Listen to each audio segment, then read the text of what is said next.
ईशताय गणनाथ नमो नमस्ते hello भावांनो, मी आहे सांगलीचा ब्लॉगर आणि आपल्याला आज जायचं आहे गावात. आणि आज आपल्या घरात आहे कार्यक्रम, कारण की आज आहे ना श्रावण संपणार आहे आणि त्याच्यासाठी सत्यनारायणची पूजा आहे. तर फॉलो करा आणि आपल्या चॅनलला सबस्क्राईब पण करा ना, असेच ब्लॉग बघत राहा. तर चला. भटजीनं असं लिहून दिलं तर मग काही जाऊन कुपवाडमध्ये आणायचं होतं आणि इकडे ग्रंथ पण समाप्ती झालती. मग म्हटलं आरती बिरती करून सगळी करूया. अशी आरती सगळी करून घेतली. मग म्हटलं पहिला जी भटजी यायच्या अगोदरची माल आहे ते आणून जा. मी असं गाडीहून आलतो मित्रांनो, पण आपली गाडी थोडी कामाला सीट कवर बसवायचं होता म्हणून त्यासाठी दिली ते. मग तुम्ही बघा असं पुढं काय होतंय आता. मग म्हटलं पहिल्यांदा फुलं बिलं काय लागतंय ते घेऊया. मग असं दुकानात आलो, सगळं फुलं बिलं घ्यायची होती आणि बाकीचं सामान पण घ्यायचं होतं. असं सगळं घ्यायचं होतं. मग आज लय मजेदार ब्लॉग होणार आहे. मग ह्या काकूने असं सगळं पॅक करून दिलं, हार पण घेतलं आणि नंतर जरा पुढं आलं. मग काय गणपती बाप्पाचं आगमन होणार आहे. कोण कोण गणपती बसवणार आहे कमेंट करा.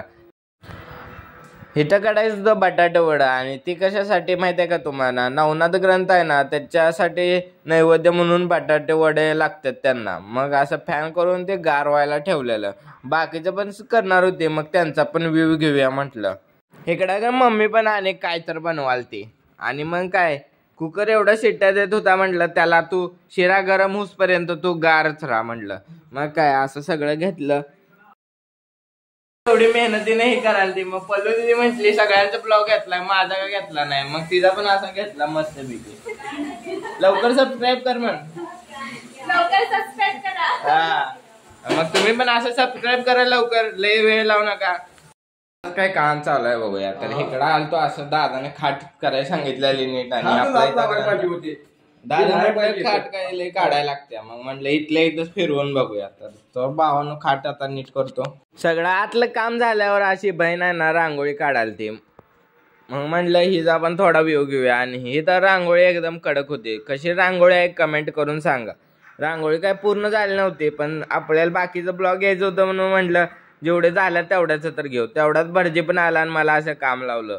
कर्दळीचं आहे ना ते असं लावून घ्यायचं होतं सगळ्या चौरंगाला आणि चौरंग असा सजवायचा पण होता. सार्थक म्हणाल तसं काय काम करायच्या ऐवजी जास्त ब्लॉकच बनवते. मोबाईल जरा ठेवू साईडला म्हटला. मी म्हटलं अरे तू ग बस, तुला काय समजतंय.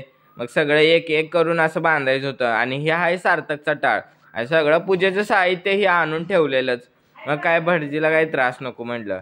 एक करायला लावला, दुसरा पण करायला लावला. मग म्हटलं अरे संपवतात का नाहीत आता. मग सगळं संपवून एकदाशी फायनली पूजेला सुरुवात करायला चालू झाली. असं सगळं स्वास्तिक बिस्तिक काढून घेतलं भटजीने. मग म्हटलं बाकीचं भटजी आवडतात तोपर्यंत त्यांचा ब्लॉग घेऊया म्हटलं. असं सगळं मग सगळं झालं. मग ताटं सजवायला सुरू झाले. असं फुलांनी सगळं भटजीनं ताट सजवून घेतलं. एकदम कडकमध्ये दिसत होतं. तेवढं तर मलाही असं एका वाटीत सगळे आहे ना असं करून घ्यायला सांगितलं. मग हळदी कुंकू अष्टिंग आणि असं सगळं एका ह्याच्यात करून ठेवलं. आणि हे आपला ग्रंथ आहे. एवढा ग्रंथ आपण वाचून पूर्ण केलेला आहे. मग काय असं सगळं हे पण करून आणलं. सगळं आरती बिरती लावायची होती. मग असं सगळं झाल्यावर त्या साईडनं अशी रांगोळी पण काढून घेतली. रांगोळी काढल्यावर एकदम मोडक दिसते. आणि रांगोळी कशी दिसते कमेंट करून नक्की सांगा.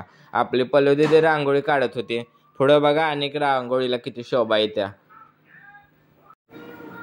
अशी रांगोळी कशी वाटते कमेंट करून मध्ये नक्की सांगा. मला अशी रांगोळी काढायला लागल्यावर सार्थक म्हणायला लागला की अरे सारखं आता काही सगळं ब्लॉकच घेत बसतोस का काय. मी म्हटलं अरे तू ग बस, तुला काय समजतंय. मग सगळं रांगोळी बिंगोळी काढून झाले आणि दीप लावायला लागलोय. तेवढंच भटजी पण म्हटलं ही पण लावून घे, सगळंच एकदमच करून घे. मग पल्लीदीनं घेतलं असं सगळं अशी धूप पण लावायला लागली. पूजा तर एक नंबर मांडलेली भटजीनं, त्यात काही विषयच नाही. भटजी म्हणला माचीस इकडं आणि एक मी पण लावून घेतो. तेवढ्यात आमच्या दादानं पण थोडी भटजीला व्हायची मदत केली. दादानं पण अशी माचीस घेऊन आहे ना लावली. मग पल्लीदीनं अशी धूप लावून दिली. एक नंबर दिसत होता. असं वाटायला ते की पिक्चर मधलाच सीन आहे का काय. एकदम असं कडक मध्ये पूजा बिजाला सुरुवात करायची होती. सगळं अगरबत्ती बिगरबत्ती लावून घ्यायची होती आणि असं सगळं झालं. तेवढ्यात सगळ्या पूजाला सुरुवात झाली. ओम केशवाय नमः, ओम नारायण नमः, ओम माधवाय नमः, ओम ऋषिकेशवाय नमो नमः, ओम ऋषिकेशवाय नमो नमः. भावांनो मला कमेंट करून सांगा की भटजी असंच मंत्र म्हणायला लागलो कोण कोण त्यांच्याकडे बघत बसतंय. आपल्याला काही समजत नसतंय तरी पण आपण नुसतं बघतच बसतोय. त्यांना पुढे बघा, तुम्हाला समजलं तर मला कमेंट करून सांगा. शरण्ये त्र्यंबके गौरी नारायणी नमस्तुते.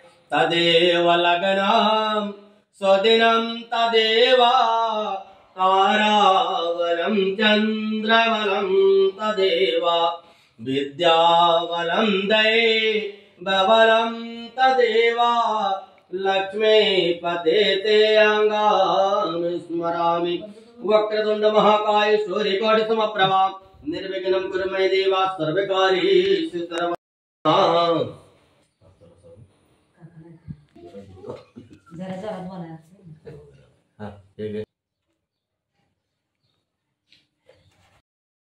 देताय नागाननाय श्रुतियाग विभूषिताय गौरीश्वताय गणनाथ नमो नमस्ते. ओम वरवशं गणेशमिकाभ्यां नमो नमः. प्रार्थना वर्गम नमस्कारम समर्पयामि. कलशी ले जरा पानी डालो. पानी पानी पहले पानी फिर पंचामृत.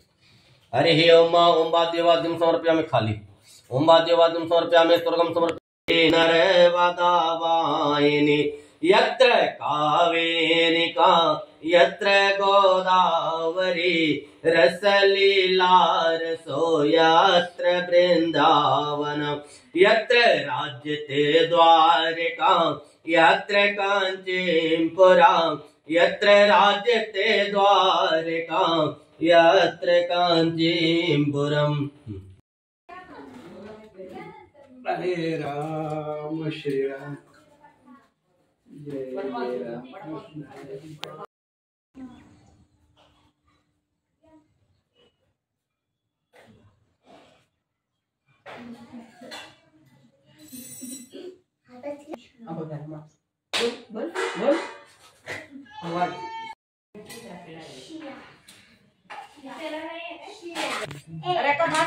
भावांनो व्हिडिओ आवडल्यास लाईक, सबस्क्राईब आणि कमेंट करायला विसरू नका. सपोर्ट करा.